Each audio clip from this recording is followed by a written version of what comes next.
know some of you are stuck inside at the moment and we're looking for things to do, and I thought we could have a go at making our own puppet. So I've got a pile of scarves here, and some of you might have done this with me before, making a puppet out of scarves, but I thought I'd show you how it's done, and then you can have a go at doing this yourself at home. You don't have to use scarves. I very kindly asked my dad if I could borrow some of his scarves, and he's let me.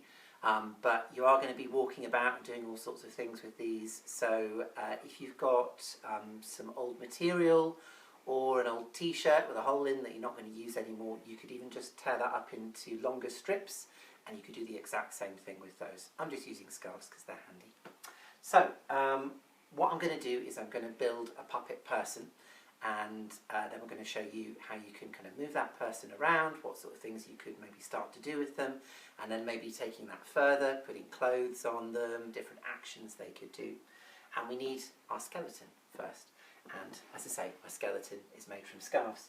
And what I've done is I've taken some scarves and I've tied them together to create this person. And I've started with 2 legs. And obviously you need legs, but you also need feet. So what you do is, if you just tie a little ball at the end of each section of scarf, that makes a definite either foot or hand or head.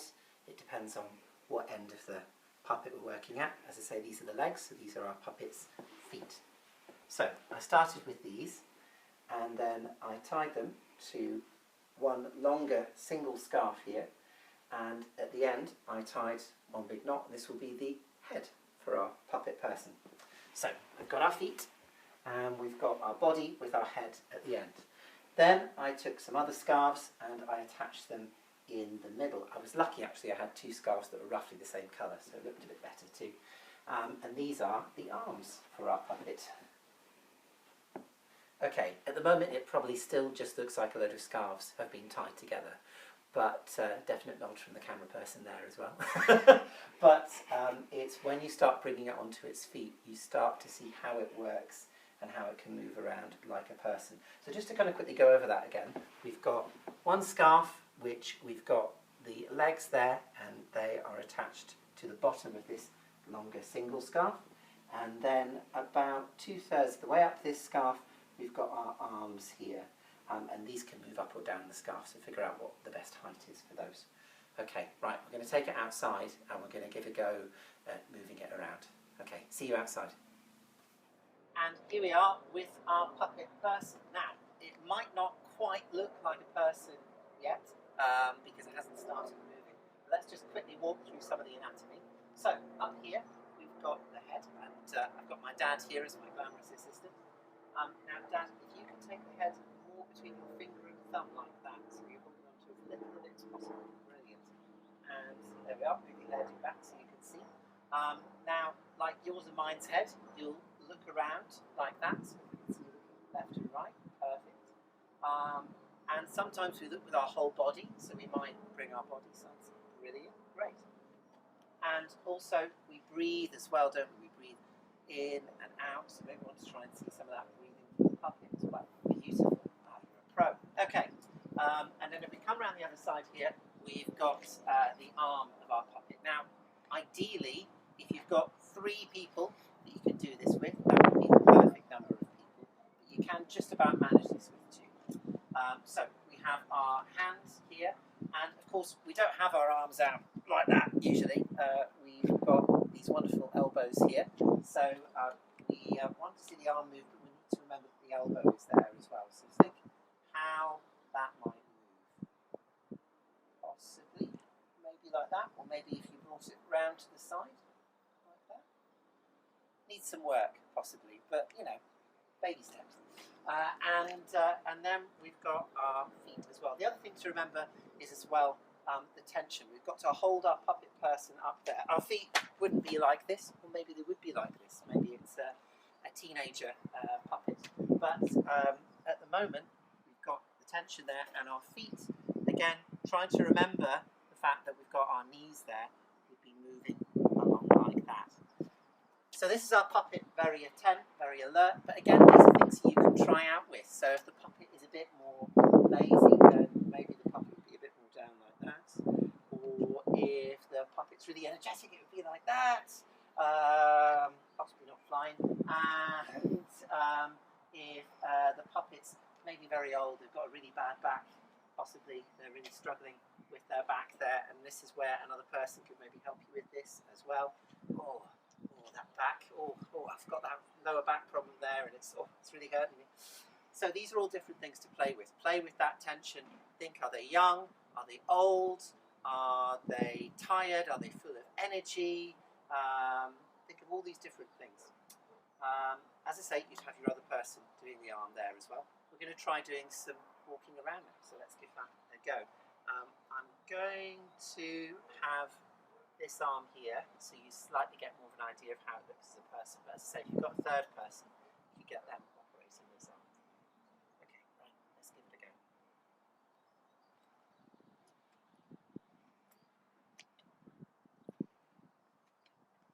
And if we stop, and we have a look to the right, and we look to the left, and you've seen a friend over on your left, give them a wave.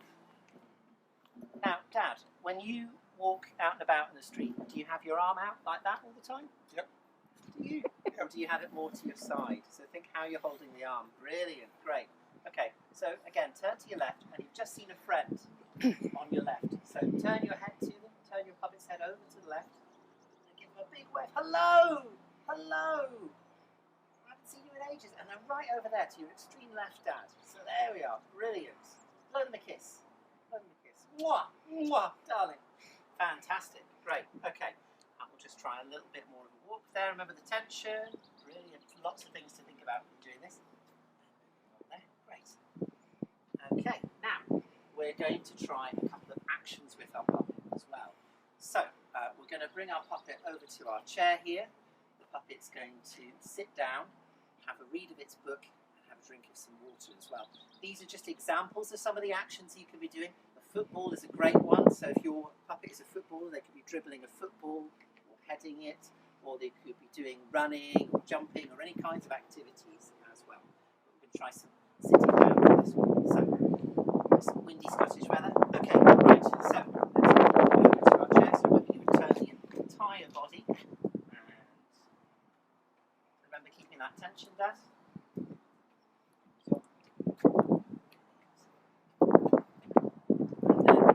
Going to turn around again, sit in the chair, come round, go round this way, okay, hang on. Come round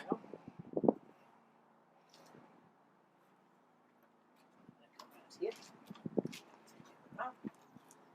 okay, and sit down, bum hitting the chair first, great, and now we are sat in our chair. Again, think of how the legs are, maybe they're cross-legged like this, possibly, maybe they're just sitting like this. Now, if you, with your other hand, take the other hand like that, and grab a copy of your favourite book, just take the other, we'll just give it a read.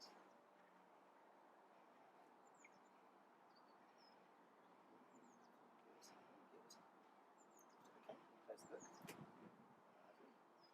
Oh, it's thirsty. Thirsty work, all this walking about. Just a little drink of water. There we go.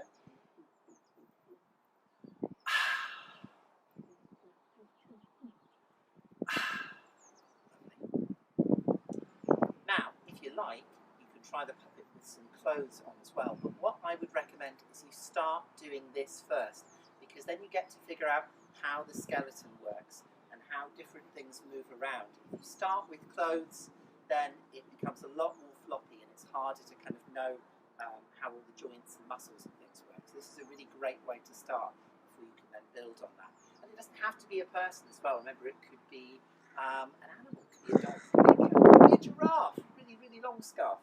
So you can start, once you get the basics of this, you can start playing and do some really weird and wonderful things. Okay.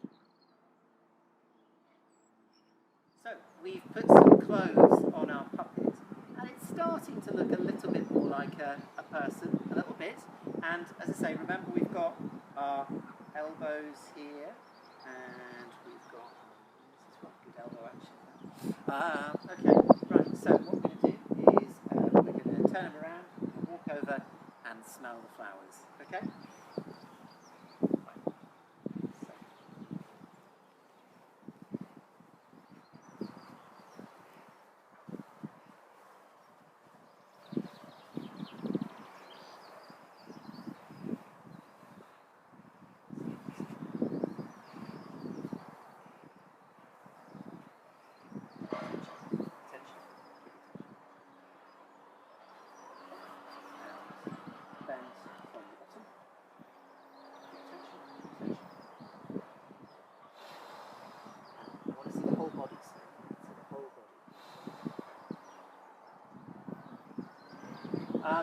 As I say, this is just us with kind of what materials we've got available here, which is some old clothes and some scarves, but have a play around with what you've got at home.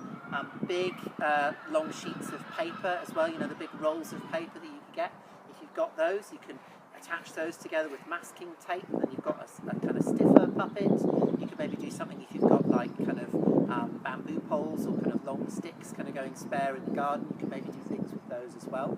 And if you want to find out more about this type of puppetry, its official title is Bunraku puppetry, and it's a very ancient Japanese form of puppetry. It takes 10 years roughly to become a Bunraku master, so you did quite well for 10 minutes, Dad. But it's using this as a base that shows like Warhorse were made, and a lot of other puppetry shows as well.